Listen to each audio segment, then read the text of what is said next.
Hello everyone, this is a quick video on adding a couple of extra atmospheric effects to your scene.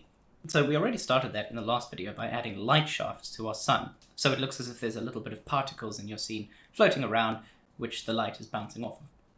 In this video we're going to expand on that a little bit using something called Exponential Height Fog to bring in just a little bit more atmosphere to our scene, and then we will also cover a couple of other settings which will just help you get the most out of your world in a visual sense. So without further ado, let's hop over into Unreal and get started. Alright, so here I am in my scene at the end of the last video where I added a bunch of different cameras to my scene and placed them in a way that I like. It looks like my scene actually didn't save, which is a little problematic, but no worries, that's okay. We've at least got the light shafts and we've got 3 cameras where they want to be. They don't have any of the focus settings though. Oh well, I guess this is a lesson to save often in your scenes. Otherwise I will have to go in and redo some of the work that I did in terms of placing cameras by the actor and things like that. I'll do that later. For now, let's focus on these atmospheric effects that I was talking about. The first and main effect for this video is called Exponential Height Fog. So if you go to your Place Actors panel and search Exponent, then Exponential Height Fog is the one that comes up. Drag that somewhere into your scene, ideally at floor level, and I'll talk about why in just a second.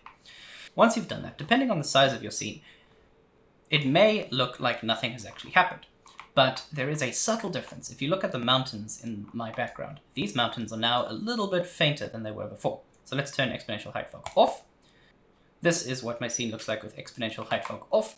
There's no sense of distance or scale, but if I turn it on, then immediately, although it's a subtle effect for now, I get a sense that there's a little bit of sky, there's a little bit of atmosphere between me and the mountains over there. And what this is basically doing is, the further away things are, the more of this sort of atmospheric scattering lightness they get on them. And this is to kind of simulate when you look in the distance at mountains, they kind of fade out and they become bluer than usual. Except my mountains over there aren't becoming blue, and that's because this height fog does interact with the sun. So right now my sun is at sort of near the horizon level and it's got this nice orangey glow. But if I move my sun using Control L up to the top of the sky, the quality of that, the color and quality of that height fog changes a little bit. As with most things in Unreal, this has a whole host of settings that you can play around with. The one that you'll probably use the most is this fog density. This setting is quite self-explanatory in that it increases the apparent density of the fog. So the more dense this fog is, the more of an effect it will have on things further away in your scene. By default, the max is 0.05, and that's because if it goes anything above that, it's no longer a realistic fog, it's more stylistic, but you can type in numbers above 0.05. So if I were to type in 1, a density of 1, this fog is now super thick. It's as if there's really like a dense mist in my scene. So 1 might be a little too much unless you're going for a really spooky scene, but maybe 0.1 could get me halfway there. And now I've got a sense that I'm maybe in a cloud or something, and that there's a little bit of distance that I can see, but in the background things really fade out pretty quickly. So depending on what type of scene you're going for, you could want very, very faint, subtle fog, or something a little bit more heavy-handed. It's entirely up to you and what you're going for. The next option is the height fall-off. And this is where the exponential height part of Exponential Height Fog comes in. This isn't just a general fog that applies to everything in your scene. You can adjust these settings so that the fog applies mostly to things on the ground and then fades away as you get further up. And this can lead to some really interesting effects. So if I move this height fall off all the way up and then set my density to something really high like 0.5, you'll see when I'm really high in the air, the fog is applying to the areas close to the ground, but not to the areas above the ground, which means I can get this really interesting effect where the mountains kind of come up out of the fog and the valleys are sort of trapping the mist there. This number you can't increase above 2, it will cap it at 2, so just be aware of that. But what you can do, if this is not enough fog on the ground for you, is move the transform of the fog further up, and this is going to change the sort of level of what the fog thinks is the floor. So we can get a little bit more of a hugging fog towards the ground by moving this fog further up, so that from this point upwards, it starts falling off. But below this point, it just applies at this level that we've set over here, 0.5. By the same token, you can move the fog below the ground to get a little bit more of a subtle effect if ground level is a little too much for you. So if I wanted to move that further down, then I've got just a little subtle effect in this river valley thing, and it's not really applying much elsewhere.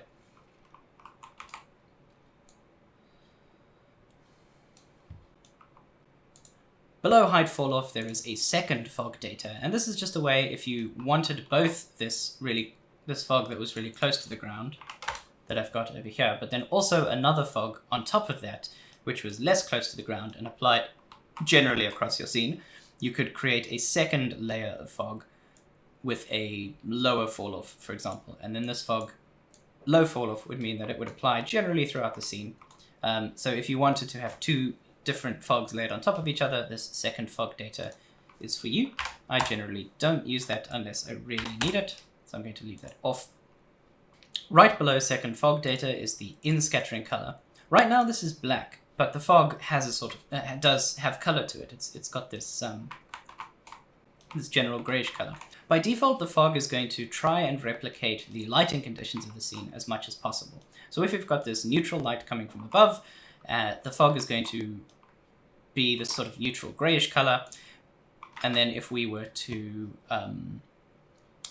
change the light color to something more, let's go with greenish, you'll notice that the fog kind of adopts that color as well.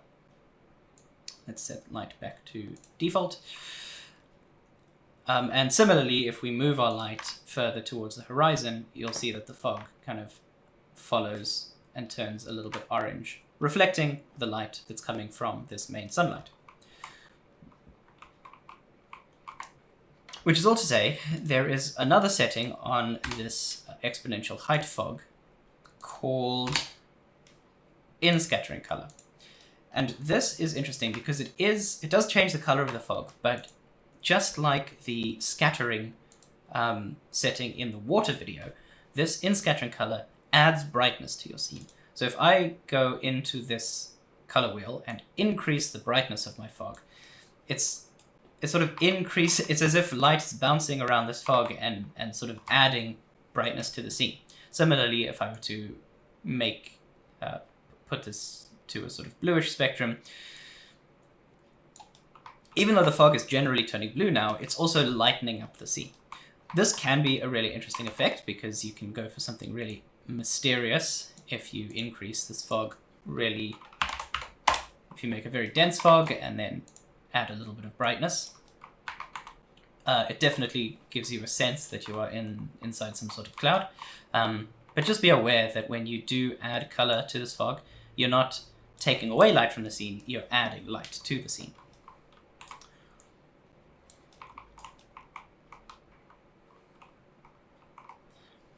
Which may or may not suit the look that you're going for.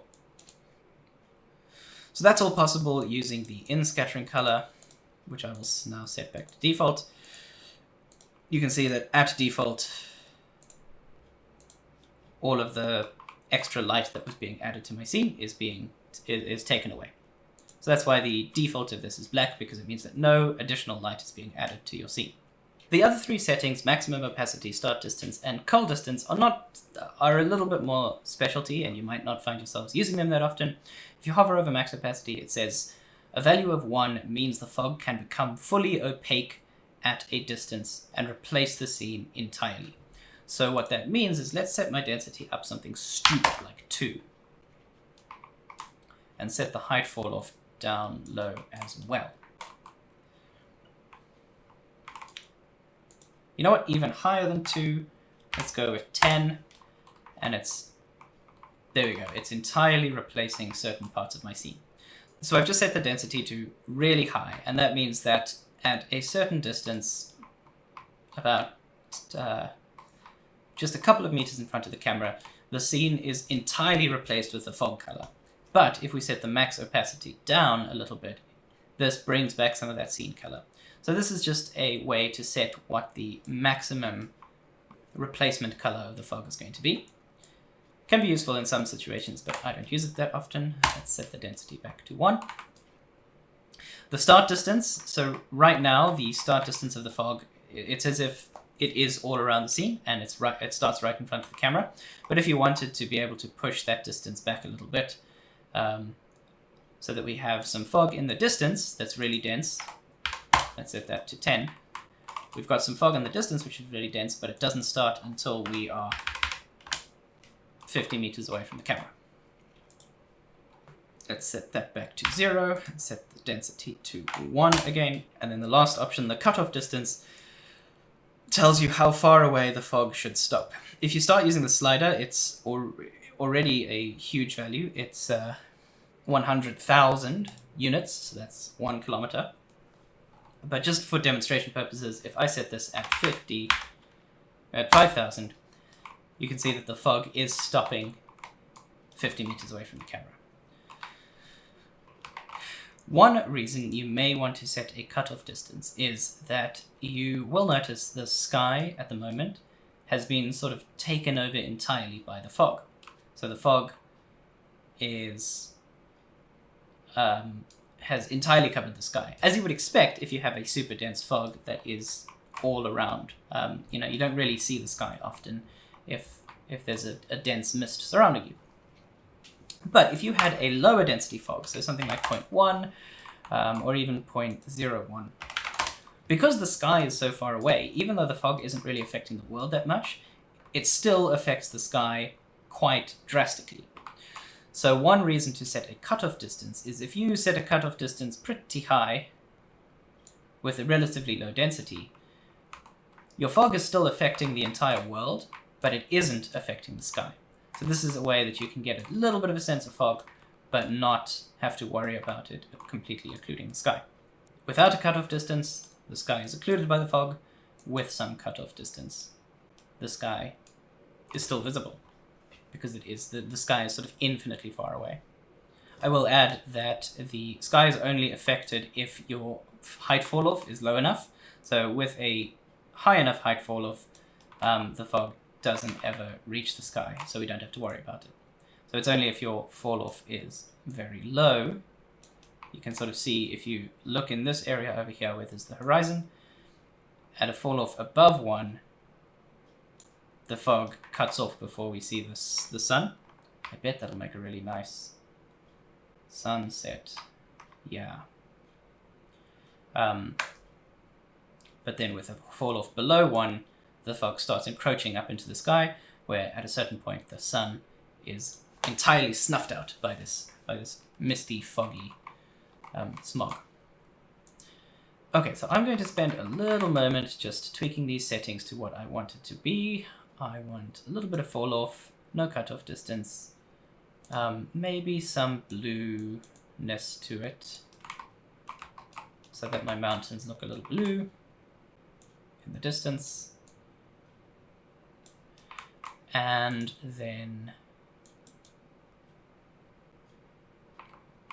relatively high fall-off and a density of 0.3. Okay, yeah, that's pretty dense. Maybe a little too heavy-handed, but whatever. It's for the video demonstration purposes. The other thing that's really nice is that these light shafts that we added last video work really well with the fog. So right now we've got, the height fog is sort of enhancing these light beams, and without the light shafts, so if I turn them off, the fog sort of pervades the entire camera screen. So with light shafts on, you're getting areas where the light isn't hitting the fog and scattering, and that's pretty cool in my view. Alright, so let's go back to exponential height fog and talk about some of the other things that are possible. Right now, the exponential height fog component is using a very sophisticated trick to approximate what fog would be. So it's doing a lot of calculations behind the scene, figuring out what the camera is looking at, how far away those things are, the angle of the sun, and all of that, but ultimately it is basically a post-processing filter. So it's not really physically accurate to the way that light would travel through your scene. In most cases, that is absolutely fine, and you don't need to worry about it, and it's not something that anyone is going to really notice. But in certain situations, you may begin to notice where the trickery of this algorithm comes into play. For instance, if I move my camera away from the sunlight, you'll notice that at first there are all these beautiful sunbeams, but then once I get to a certain level, they go away and the whole scene is replaced by the general fog. And that's because once the sun is out of view, there's no way for the height fog to know what it should be doing. The height fog works by, and the light shafts especially, work by knowing the position of the sun on screen and then sort of creating these rays from that position. The main reason for this is that using the actual physical path that light would take through the scene, so path tracing, is very computationally expensive. So we use these tricks which are good enough to estimate what the light would be doing. And in this case, it works really well. But when I move my camera over here, it sort of fails a little bit. So there is another option further down called volumetric fog. And if we enable this, you'll see that there are now light shafts coming through our scene no matter which way we're looking. And that's because this volumetric fog actually does those calculations, figuring out how light moves through the scene. This is a lot more computationally expensive than the default exponential height fog. So by default, this is checked off. And if you have a laptop or an older computer and you check volumetric fog, you might notice immediately that your scene starts to freeze up or slow down. So in that case, I would say, don't worry about volumetric fog. It's not worth struggling through a slow computer for. If you really like the look of it though, you can always turn it off and then right towards the end when you're about to render your scene, turn it on again.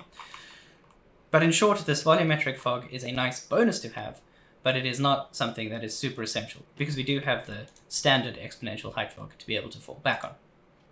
So volumetric fog is a very computationally expensive way to get really accurate light bouncing around as if there were particles, as if there was dust and atmosphere in your scene and the light was bouncing around off that.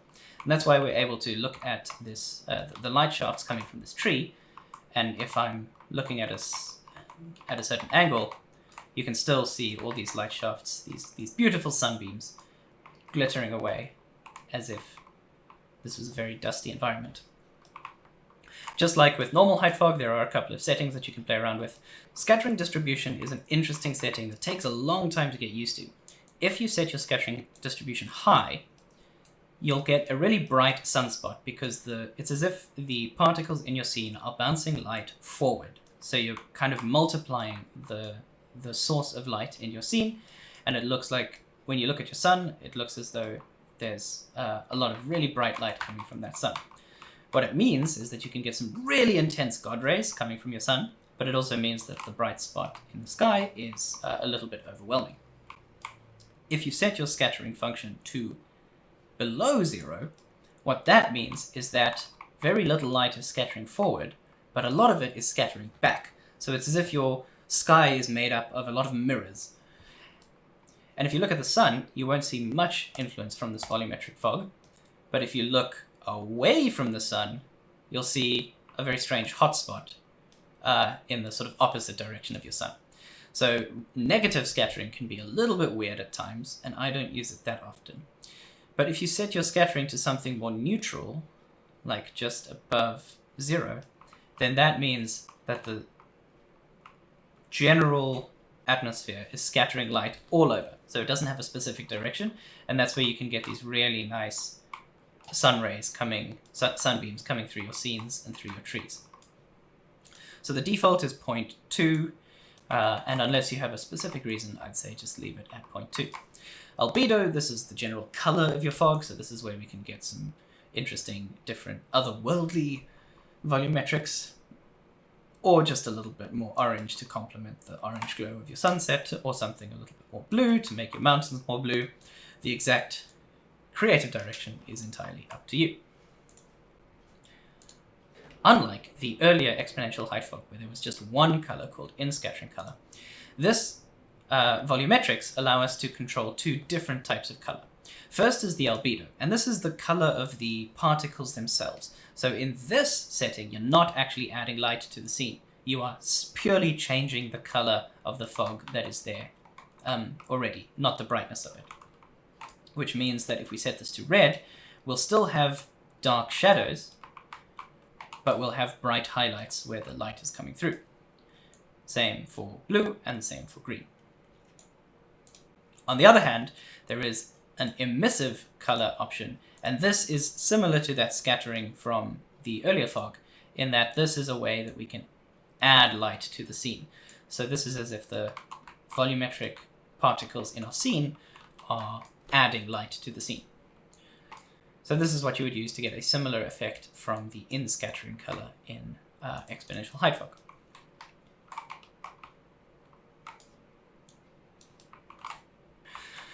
Extinction scale, this is basically a intensity slider. So the higher your extinction scale, the more intense your fog particles are going to be.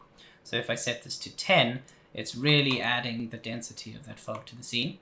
And it also accentuates the moments where there is no fog. So this is a way to really get a very stark contrast between areas of fog and areas of no fog. So this is similar to the density slider of the exponential height fog.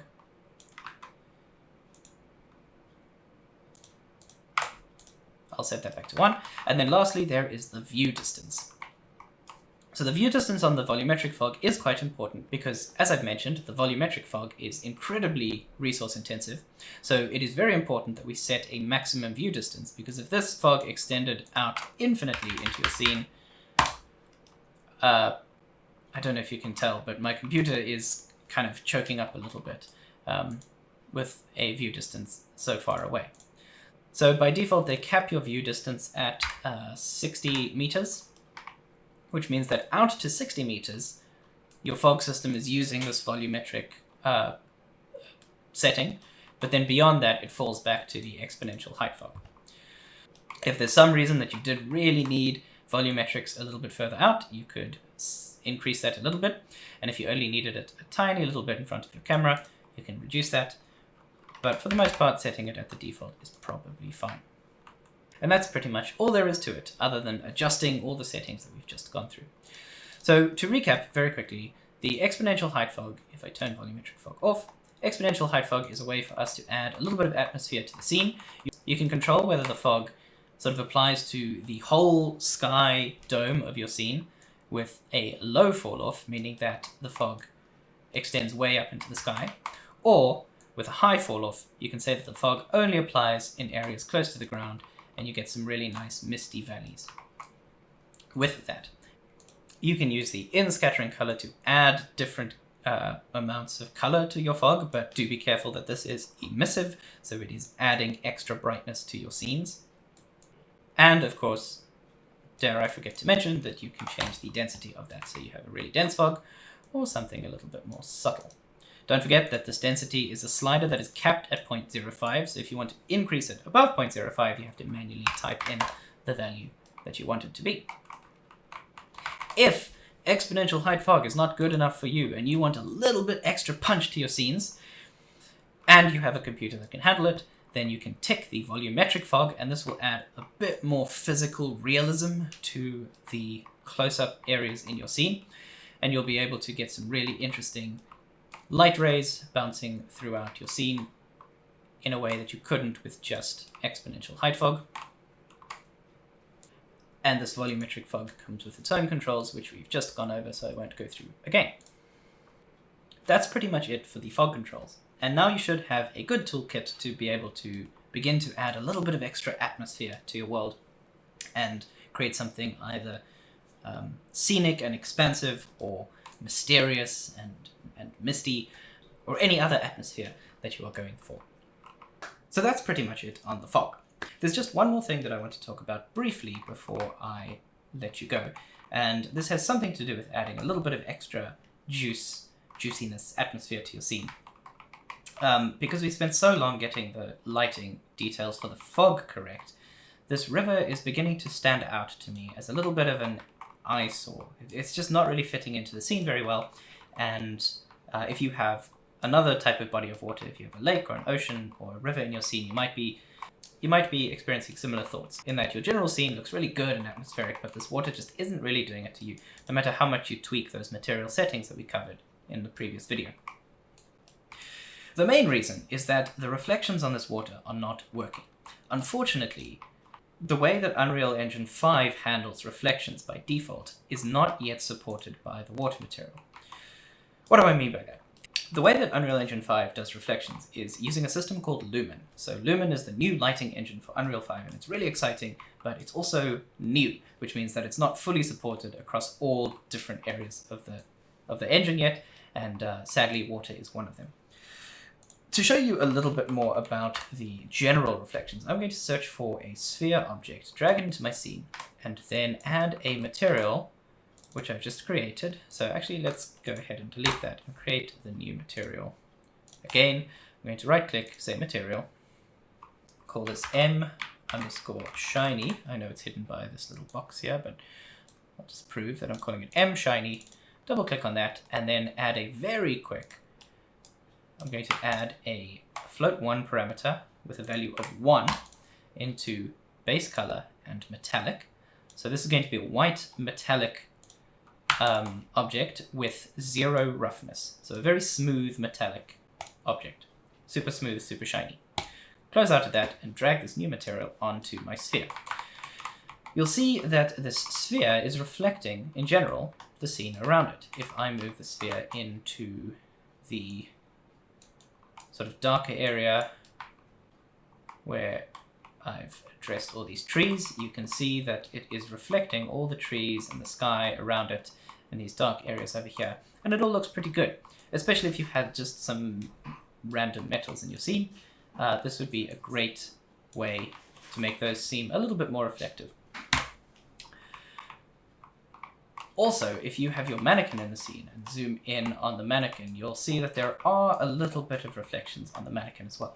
So the reflections are working, and those are driven by the Lumen engine. But for some reason that I'm not super aware of right now, these reflections aren't working on the river. So what we're going to do is use an older version of reflections called screen space reflections by going into our post-process volume, searching for REFL, reflection, and then under the method, check method, and switch that from Lumen to screen space. Screen space reflections are a way to generate reflections for anything that is visible on the scene. So right now, you can see that we've got some reflections where there weren't any before. So with the Lumen engine, there's no reflections, but with screen space, there are reflections of this tree and the leaves and the water, and it's looking a lot better than it was before. The only limitation is that if something moves out of the scene, out of the screen, it's no longer in the reflections. So it's a very subtle effect, but if I move my camera a little bit down, the tree's reflection disappears. But for the most part, it's a really good way of approximating reflections and getting the scene a little bit more realism than you would otherwise. So this is all to say, if you have a big water body in your scene and you are relying on the reflections of that water body to make your scene look realistic, go to your post-process volume and change your reflection method to screen space. Okay, that's all from me for now. I will see you in the next video. Until then, cheers.